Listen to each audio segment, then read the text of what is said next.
So does your hedge trimmer struggle cutting shrubs and hedges and stuff?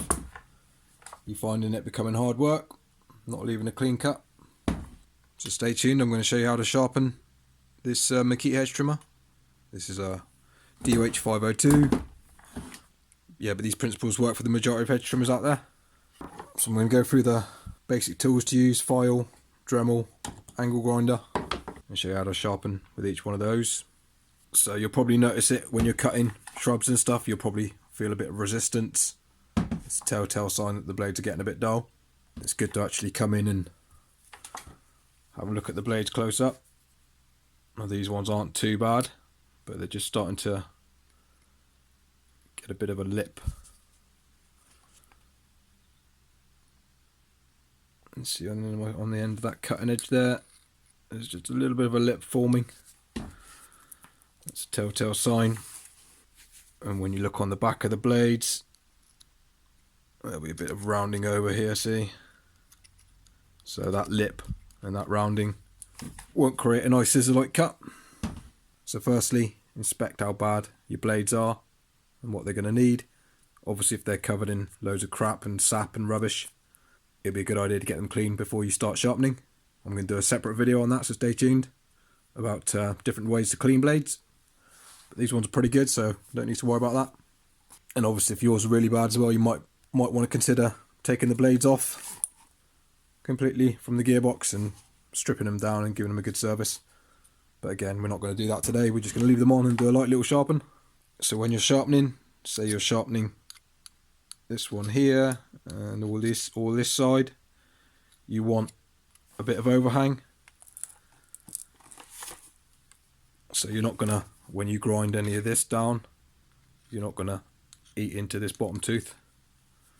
So pop your battery in and get a little bit of overhang on the tooth underneath, and again, give yourself enough room. So obviously the closer you can get it to this one without obviously being right on top of it, the better. So that's step one. I'm just securing it to the edge of the bench as well. Just got a little clamp on the end just to stop it moving around a bit. So we're going to start with a file. Find a smooth file or a fine file, works best. You don't really want you don't want a coarse file really. It doesn't really catch on the tooth very well. So yeah, you can either go down with the edge or you can come back up. Doesn't really matter, to be honest. It's if you go down, you'll create a burr on the underside most of the time, so that's what you need to be careful of. You can dress the burrs off underneath afterwards once you finish sharpening if you want to, but yeah, it's more important to get a sharp edge than be worried about creating burrs and stuff. Obviously stay on the same angle as the tooth is from factory.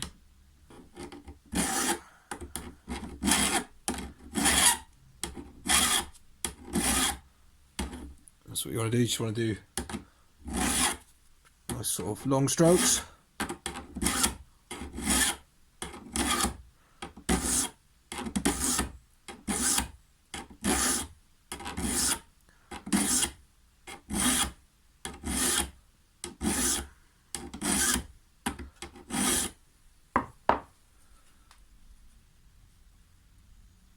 That's the one we sharpen there, look.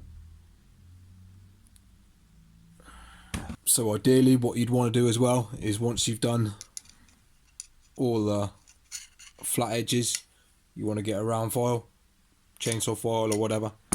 So yeah, then you want to come in and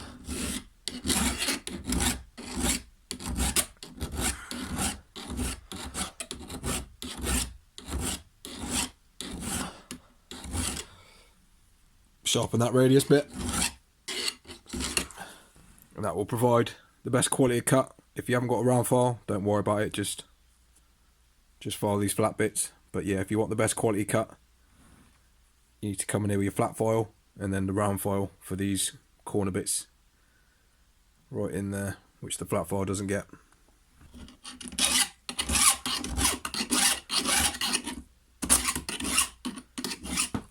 Obviously that's quite time consuming, so not advisable unless you like wasting time. Don't forget to take your battery out as well before sharpening. So on to our next tool, little Dremel rotary grinder. Again, get the right bit for it. I've got plenty of videos showing which bit you should be going for. I'll leave a link at the end and in the description for videos of that, and also what grit angle grinder. So I'm not going to go over that too much in this video. Stay on the same angle. Try and get that secured down as well.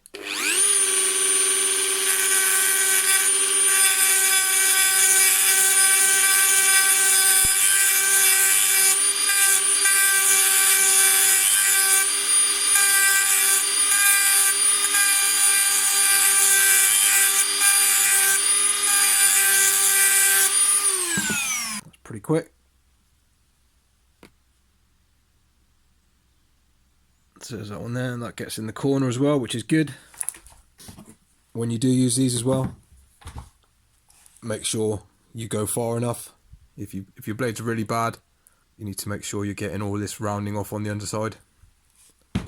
So yeah, don't just go quickly for like a second and make the tooth all shiny. Make sure you're getting this edge back sharp, so it's got a nice sharp point. Taking that lip that's formed off, and again, it's a nice easy tool to use if you're new to sharpening. Good little tool to start up with. Now onto my preferred tool, angle grinder with a flappy sanding disc. Again, check out my other videos talking about discs and stuff and which type to use. Keep it on the same angle, light pressure, just do up and back, short passes, don't stay in one spot too long, and just work it into the corner. I like to use the edge to so I'll work it into the corner first with the edge of it, and then flatten out and get the rest of the tooth done.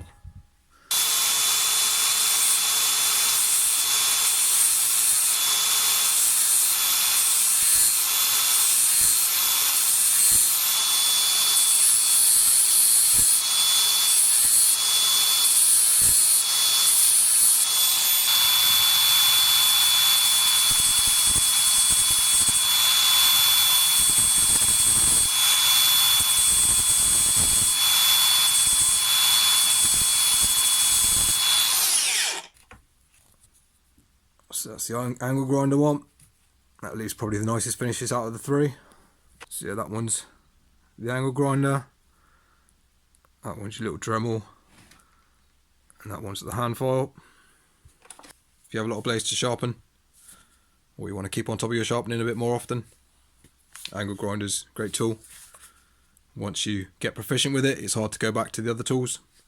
So what you want to do, whichever tool you're using, sharpen all this side that are overhanging, turn it round and do all the other side that are overhanging, and then turn it upside down, and then you'll do all these ones that are overhanging, and then all this side, and then pop your battery in. Now move the blades to the opposite side, so all the ones you haven't sharpened, all these left hand side ones, and then sharpen all them, turn it over, and all the others. When you're finished, if you want to do another little step, so if you've created loads of big burrs on the underside here, you can take a little stone, dressing stone, or a little diamond file, and lightly, obviously keeping this flat, just take these burrs off that are formed. That will give you the cleanest cut and make your teeth last longer as well, but obviously a lot of homeowners aren't going to be doing that, so don't worry about it too much, but it does help. It does help with the longevity of the blades. Once you finish, give them a squirt of WD-40 or hedge trimmer spray, whatever you want, just to protect the metal. So while you're in doing maintenance to the blades, it's a good idea to pop some grease in the gearbox. That's just your little greasing port there. So pour some grease down into there. Use a grease gun if you want to, whatever. I've done loads of videos on taking these apart. I like to take them apart so I can see where all the grease is and get it properly packed. But yeah, make sure you do that on a regular basis if you use this often. So yeah, leave me a like if that was helpful, be much appreciated. Any questions, let me know. So I'm going to take these outside and finish up the sharpening, so if you want to watch that, stay tuned. Cheers.